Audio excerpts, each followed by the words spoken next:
Milo had 2 cream-stuffed Twinkies and a glass of milk and went to his room to get his homework out of the way.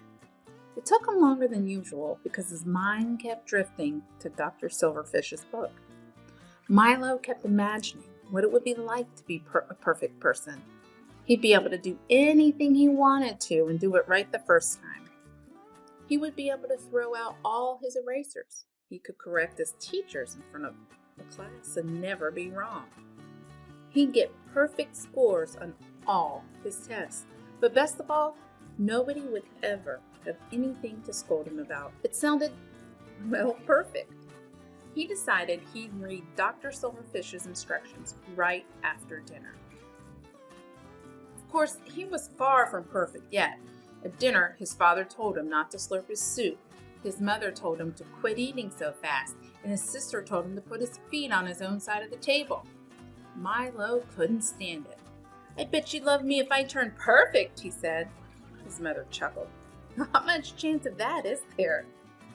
"I'd settle for just okay," said his father. "Nobody's perfect." "Especially Milo," laughed Alyssa. "I'll show them," Milo thought. "Just 3 more days."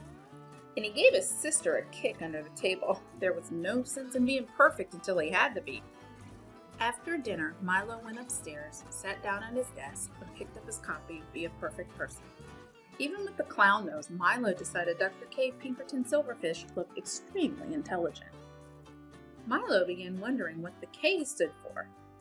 Carefully, so he couldn't possibly stumble on anything he wasn't supposed to read yet, he opened the book to the inside back cover and found Dr. Silverfish's biography on the jacket flap. Is Dr. K. Pinkerton Silverfish the world's leading authority on perfection? You bet your booties, Grandma. He is also Thompson's Seedless Professor at Enology at the Ripple campus of Skid Row College. He holds degrees from Fahrenheit University and Centigrade Institute, but when his arms get tired, he puts them down. As a hobby, Dr. Silverfish raises Venus flytraps. He also owns the world's second largest collection of unusual toothpicks. Milo closed the book. His question remained unanswered, but he felt ready to begin. He took a very serious, deep breath and opened the book to where he'd left off at the library. Day 1. You can't take the last step to perfection until you take the first. I know what you're thinking again. You're wondering what the K in my name stands for. Well, I'm not going to tell you. There are a lot more important things than wondering what the K stands for, and that's why you're here. Close your eyes, count to 10, and open them again. Milo did. Wasn't that a lot more important than wondering what the K stands for? Of course. Now, here are your instructions for the first day. When you are finished reading this, get a stalk of broccoli and tie a loop of string around the end. Leave it in your bedroom overnight. When you are all dressed tomorrow morning, put the string around your neck and wear the broccoli like a necklace.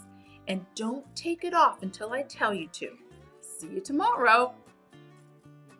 Milo couldn't believe his eyes. He turned the page. Well, don't just sit there and stare. Go get the broccoli. And don't turn any more pages. Shut the book this instant. Milo obeyed. He set the book down on his desk and looked at the picture of Dr. Silverfish. It was hard to tell because the doctor's hot dog blocked off his expression, but Milo thought the doctor might possibly be smirking at him. Milo didn't think about it very long, though. What he had to do now was to find some broccoli. He went down to the kitchen and opened the freezer. Underneath a bowl of fake whip, behind a bag of instant waffles, he found what he was looking for. Broccoli, read the package, in a delicious imitation cheese sauce made from only the finest, most succulent chemicals.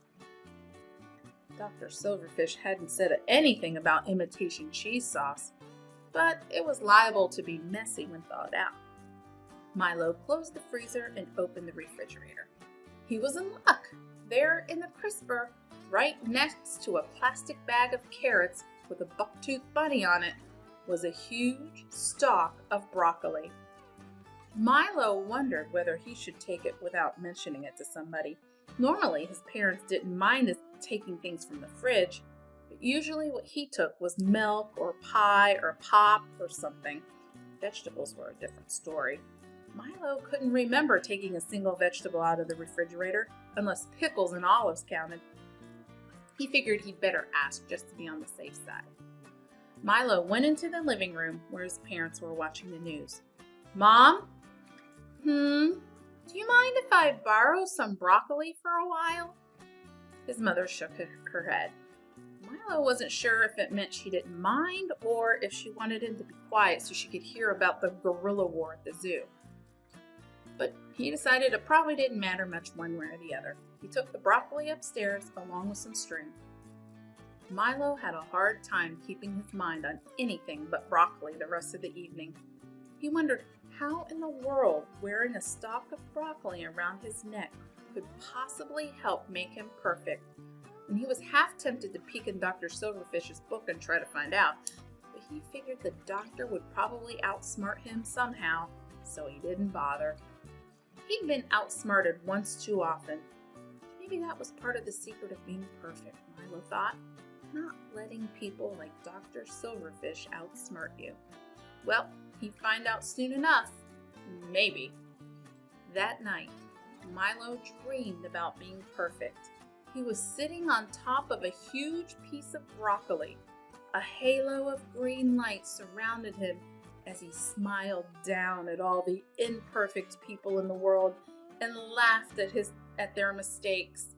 His sister bumped into the broccoli stalk and stubbed her toe, and Milo laughed and laughed. His mother locked her keys in the car, and Milo howled. His father dropped a big bag of groceries, and Milo roared. In fact, he laughed so hard he fell out of broccoli, or rather bed.